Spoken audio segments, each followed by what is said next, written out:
नमस्कार दोस्तों, स्वागत है एक बार फिर आपका हमारे इस यूट्यूब चैनल में। हम एमपी बोर्ड द्वारा जारी ब्लूप्रिंट और इस साल के लिए जो सिलेबस हमारा कम किया गया है उसमें से कौन कौन से भाग जो है हटाए गए हैं, साथ ही अध्याय वाइज और चैप्टर वाइज हम जो हैं क्या कर रहे हैं, महत्वपूर्ण प्रश्नों को टिक भी करते जा रहे हैं।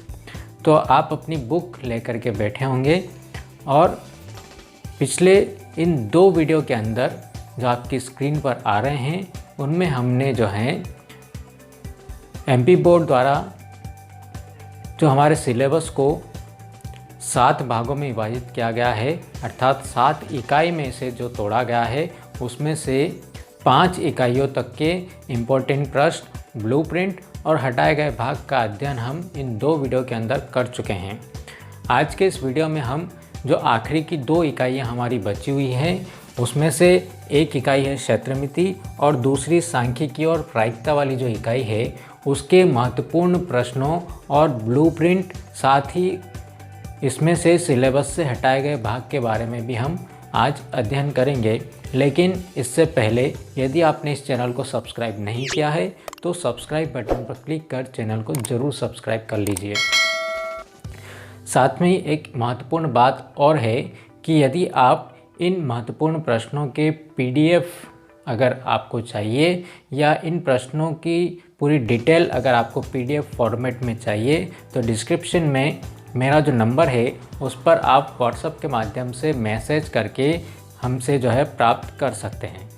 तो हम शुरू करते हैं आज का वीडियो, जिसमें हम बात करेंगे इकाई नंबर 6 क्षेत्रमिति की, जो 2 अध्याय से मिलकर के बनाई है। पहला हमारा 12वां अध्याय है वृत्तों से संबंधित क्षेत्रफल, और इसमें जो हटाया गया भाग है कि 120 डिग्री के केंद्रीय कोण पर आधारित जितने सवाल हैं उनको परीक्षा में नहीं पूछा जाएगा। मुश्किल से ये जो है 2 या 3 सवाल होंगे पूरे अध्याय के अंदर, बाकी और कोई चेंज इसके अंदर नहीं किया गया है।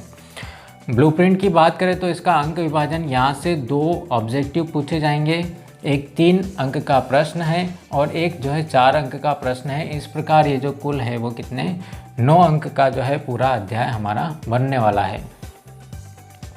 इसमें हम बात करें तो उदाहरण नंबर 1 जो पेज नंबर 247 पर दिया हुआ है इसे टिक कर लीजिए। प्रश्नावली 12.1 का सवाल नंबर 1, 2 और 4, यहाँ पर जो है प्रश्न क्रमांक 2 जो है वो 3 नंबर के लिए बहुत ही इम्पोर्टेंट प्रश्न जो है हमारा बनता है।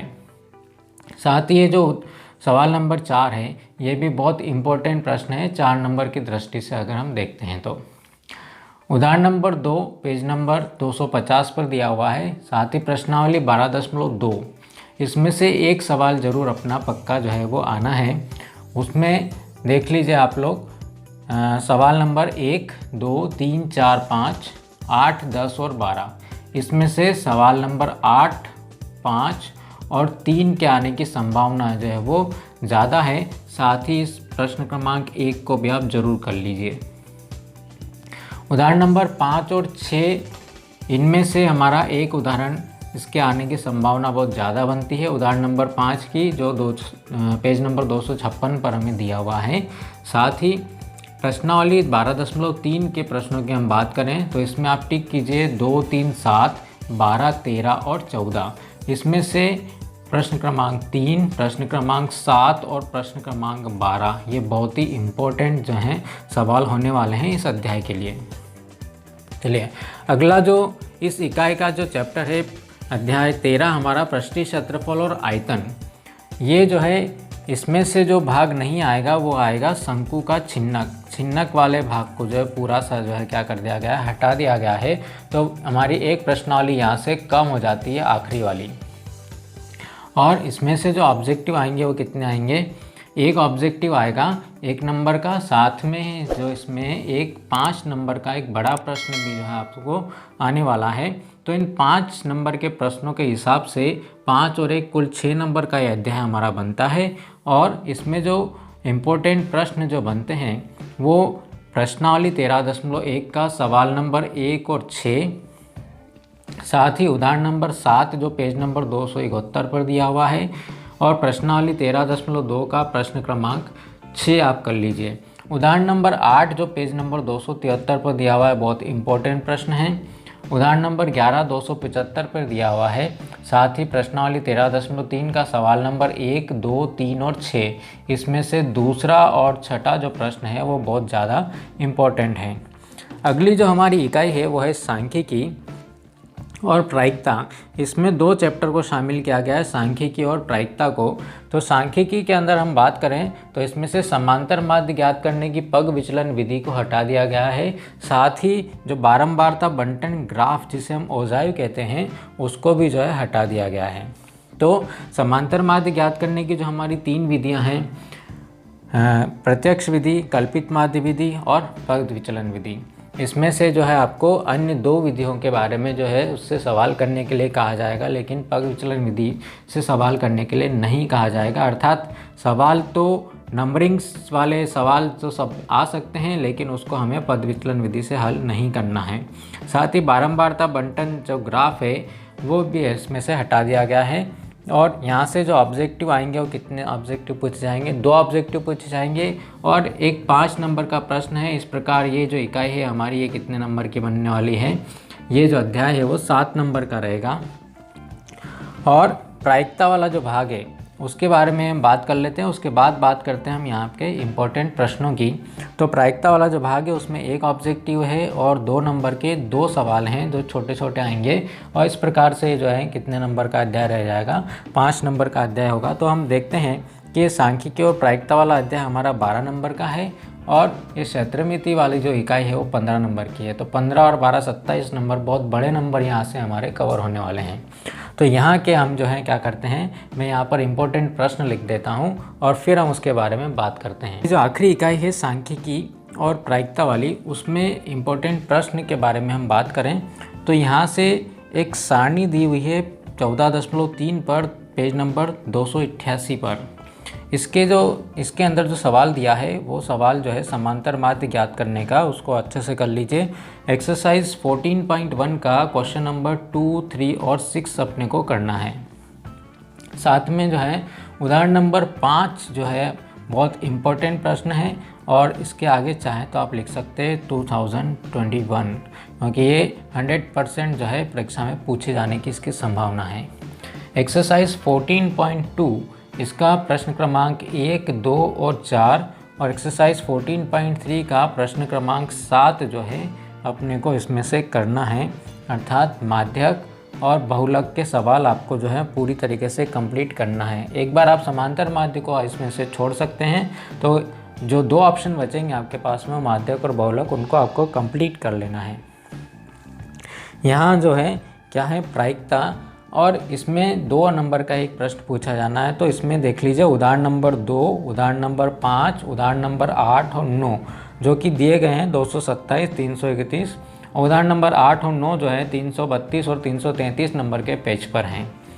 एक्सरसाइज 15.1 की हम बात करें तो इसमें से आप जो प्रश्न हैं उनको टिक कर लीजिए। क्वेश्चन नंबर 5, 6, 7, 8, 9, 13, 14, 16, 17 और 19। अब यहाँ पर देखिए कि ये 13 से लेकर के 19 तक के जो प्रश्न हैं इसमें बहुत सारे पॉइंट्स हैं। मतलब यहाँ पर प्रश्न हमको कितने नंबर का पूछा जाना है, सिर्फ 2 नंबर का पूछा जाना है, इसलिए इनका कोई एक भाग जो है इसमें से पूछा जा सकता है। और प्रश्न क्रमांक 16 और 17 और 19 ये तीनों ही जो हैं बहुत इंपॉर्टेंट प्रश्न जो हैं इसके हिसाब से बनने वाले हैं। साथ ही यहाँ पर चूँकि 2 प्रश्न पूछे जाने हैं तो इसके बारे में हम बात कर लेते हैं कि प्रायिकता के 2 प्रश्न किस प्रकार के आते हैं। एक तो आता है जिसमें कि अगर उसकी प्रायिकता दे रखी है तो PE नहीं की प्रायिकता जो है ज्ञात कीजिए, और दूसरा एक सामान्य सा छोटा प्रश्न जो इसके अंदर पूछा जाता है।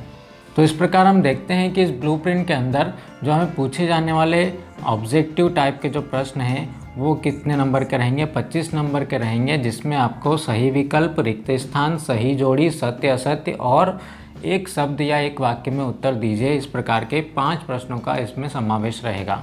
2 अंक के जो हैं 5 प्रश्न रहेंगे हमारे पास में। इस प्रकार यहाँ पर 10 अंक अपने को 2-2 नंबर के सवालों से मिलने वाला है। 3 अंक के जो है 4 प्रश्न रहेंगे। इस प्रकार 12 नंबर ये हो जाएंगे। 4 अंक के 7 प्रश्न रहेंगे हमारे पास में। इस प्रकार 28 नंबर यहाँ से मिलेंगे और 5 के जो है कितने रहेंगे, 5 सवाल रहेंगे। तो इस प्रकार कुल मिलाकर के 25 नंबर जो है यहाँ से अपने को मिलने वाले हैं। और इस प्रकार हमारा कुल प्रश्न पत्र जो है वो कितने नंबर का हो जाएगा, 100 नंबर का जो है प्रश्न पत्र हमें मिलने वाला है। तो इस प्रकार हमने देखा कि किस तरीके से जो है ब्लूप्रिंट के प्रश्न हमें पूछे जाएंगे। साथ ही हम आगे आने वाले वीडियो में जितने सारे इम्पोर्टेंट प्रश्न हमने बताए हैं इनके हल भी हम देखने वाले हैं, और ऑब्जेक्टिव टाइप के जितने प्रश्न अपने को पूरे इस गणित में से बनते हैं उनके लिए भी हम जो है इनका अध्ययन करने वाले हैं। वीडियो यदि आपको पसंद आया हो तो इसे लाइक कीजिए, अपने दोस्तों में शेयर कीजिए, और चैनल को यदि आपने अभी तक सब्सक्राइब नहीं किया है तो इसे ज़रूर सब्सक्राइब कीजिए। और हमारे जो परीक्षा की तैयारी के लिए इम्पोर्टेंट वीडियो हैं उन्हें आप देखते रहिए। Have a nice day. मिलते हैं हम अगले वीडियो में। धन्यवाद।